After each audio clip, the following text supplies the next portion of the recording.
여러분 안녕하십니까? 목포 MBC 5시 뉴스입니다.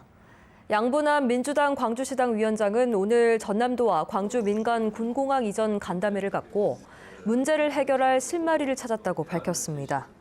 전남도청에서 열린 광주 민간 군공항 광주 지역 국회의원 간담회에서 양 위원장이 김영록 전남지사로부터 허심탄회한 말씀을 듣고 많은 새로운 정보를 접하게 됐다고 말해 답보 상태에 머물고 있는 광주 민간 군공항 이전이 새로운 국면으로 전환될 수 있을지 관심이 모아지고 있습니다.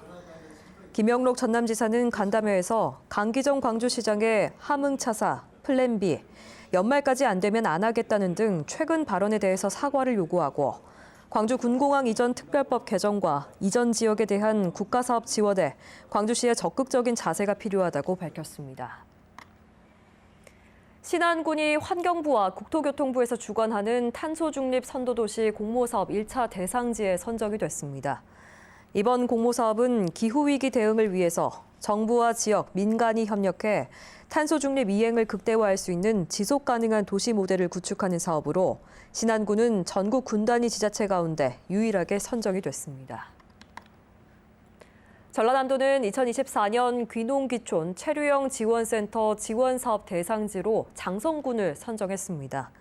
귀농귀촌 체류형 지원센터는 영농 이론 교육은 물론이고 작물 재배 실습 등을 지원하는 영농 복합 교육시설로 전남에는 강진과 해남, 영암 등 6개 시군에서 운영되고 있습니다. 장성에 새롭게 건립될 체류형 지원센터는 8,360제곱미터 부지에 영농교육관과 체류시설, 실습 농장과 스마트팜 등으로 조성될 예정입니다. 진도군의 지역 특산물인 대파를 활용해서 만든 햄버거 프랜차이즈의 로코노미 상품 진도 대파버거 캠페인이 2024 아시아 태평양 에피 어워드에서 브론즈 에피상을 수상했습니다. 아시아 태평양 에피 어워드는 신문과 TV, 뉴미디어 등 다양한 분야를 아우르는 전 세계적인 마케팅 시상식으로 진도 대파버거 캠페인은 농촌 특산품 판로 확보에 도움을 주는 등 사회적인 가치를 실현한 점에서 높은 평가를 받았습니다. 전국에서 하루 평균 127명의 취약계층이 실종되는 등 아동과 치매 환자의 실종 피해가 심각한 것으로 나타났습니다. 더불어민주당 한병도 의원의 국정감사 자료에 따르면 최근 3년간 전남에서 18세 미만 아동과 장애인, 치매 환자의 실종 신고가 4,318건이 접수됐습니다. 한 의원은 실종자 문제에 효과적으로 대처하기 위해서 실시간 정보 공유 시스템이 필요하다며 경찰청과 지자체, 행정안전부의 적극적인 예방과 지원 체계 구축이 필요하다고 강조했습니다. 콘텐츠 부족 등으로 관광객 유치에 어려움을 겪던 기존 도립완도 수목원을 국립난대수목원으로 조성하는 사업이 본격적으로 추진됩니다.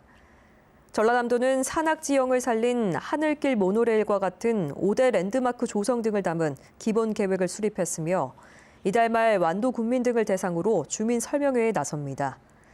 오는 2031년 국립난대수목원이 조성되면 연간 40만 명이 전남을 찾는 등 1조 8천억 원의 경제적 파급 효과가 전망됩니다. 지난 13일부터 사흘 동안 열린 강진군 제13회 마량 미향축제에 관광객 2만 명이 찾으면서 성황리에 마무리됐습니다.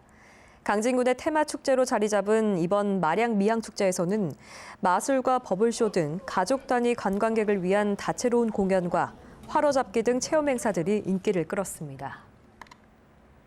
목포시 보건소가 운영하는 치매 안심센터가 운영 평가 결과 상위 10%에 해당돼 최근 열린 치매 극복의 날 기념 행사에서 보건복지부 장관상을 수상했습니다. 목포시는 치매 조기 검진과 맞춤형 프로그램 운영 등을 통해 치매 발병을 최소화하고 지역사회 내 다양한 자원을 활용해 지원 체계를 구축한 점과 치매 노인 실종 예방 사업, 치매 인식 개선 캠페인 등에서 높은 평가를 받았습니다. 이상으로 뉴스를 마칩니다. 시청해주신 여러분 고맙습니다.